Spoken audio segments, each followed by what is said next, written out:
In this fun little project, we'll build a style dynamizer app. The app works by giving random styles to an element on the page whenever a user clicks that element. So I've got the index.html file ready. I've also got the style.css file, which sets the background to a somewhat light gray color, and I'm setting the user selected to none, so that when I click or double click, I don't get that funny selection happening on the screen. And finally, I have the script.js file, which is ready to be added, basically, which is ready to receive some code that will appear here. So everything is ready, and let's get going.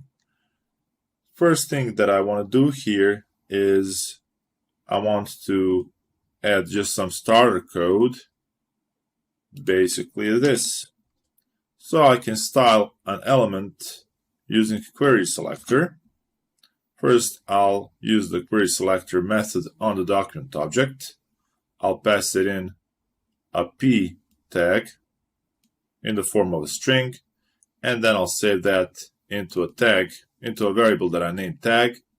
Then I'll access the style property on the tag object and then the background property on the style property, and I'll set it to olive.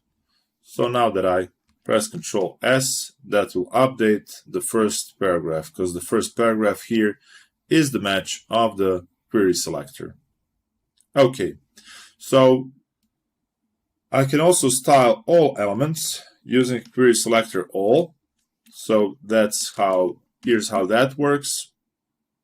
Basically, I use the query selector all method, pass it the name of the tag as a string, save it in a variable name. I named the tags here, and now this tags variable will return an HTML collection, and I want to use a for each method on this collection, so I'll wrap it in square brackets and use the spread operator to turn this into an array, and then I'll run that for each method on this array.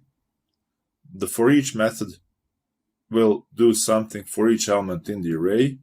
Each element or each item in the array I'm naming a p because I'm targeting p tags, and then for each p in this HTML collection, I'll style the background to the color of tomato. So now when I press Ctrl S, you'll see this update right here. An alternative way to convert an HTML collection to an array and run the for each method on each array item is to replace this part right here, and instead of using square brackets with ... tags, instead I'll use array from, and this is how that works. So I'm using array.from, I'm passing it the tags variable, and then on this code right here, which returns an array, I can run a for each. Using a for loop, you don't have to convert the HTML collection to an array. Here's an example of that. So you can run you can run the for loop directly on the HTML collection, directly on the tags variable right here, and just run a regular for loop where for each tags of I, you'll set the style background to orange. Alright, so these are sort of the basics, and now I'll move on to a bit of a more involved example where I want to randomize the heading color. So what I want to do here is I want to have the H1 element selected, and I know that in this code there's only a single H1 element. If I wanted to select the first one, I could have used just query selector, but I'm using query selector all because, well, I know there's a single H1 here, which is in line with the SEO rules of having only a single H1 per a web page. And then I'm just converting that to an array, running a for each, and for each tag, for each element, I'm running the randomize function and passing the value of tag, which is actually the H1. and then the randomize function receives that tag, and then I'm setting the dice variable here by running math.random, which will return 0.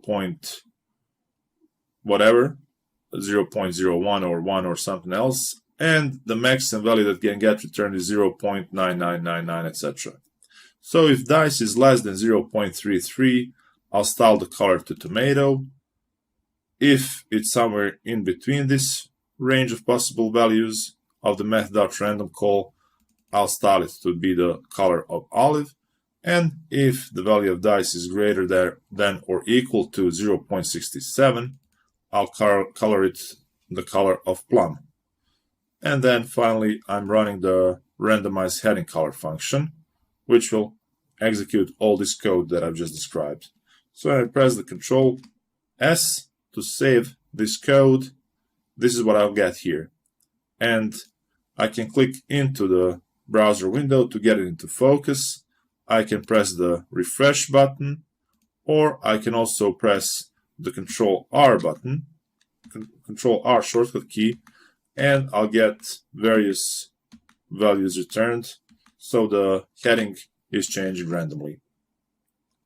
So now I can bring together everything that I've shown so far to style all tags of a specific kind on a page. So this is making my code a bit more dynamic. So here's how to do that.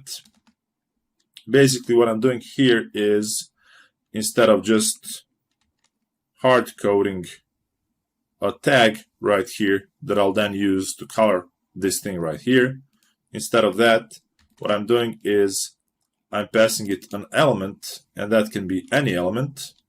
So I'm running query selector all on any element, and then I'm saving it to a target element, and then pretty much doing the same code as I did in the previous example. But this time what happens is that when I call or invoke the tag styler function, I'll pass it the specific element in my HTML structure that I want to style.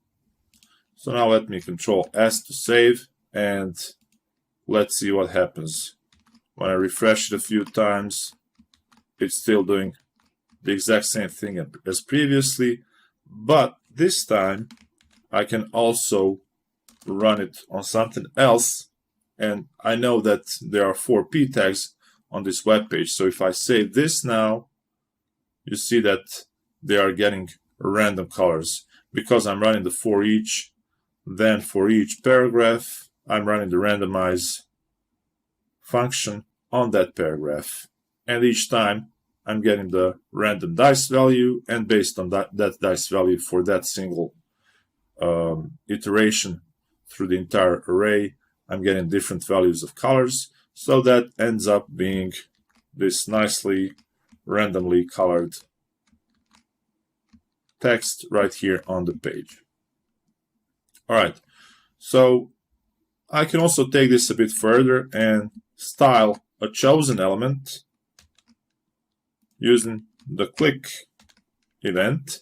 So to style a chosen element on click, I declared a click update element function. It receives an element just like the previous example did. Then I'm saving that to a target EL variable name. And then on this target element variable name, I'm adding the event listener, listening for a click event. And when this click event is fired, I'm going to invoke the style dynamize function. The style dynamize function is pretty much the same as what we've already discussed in the previous examples.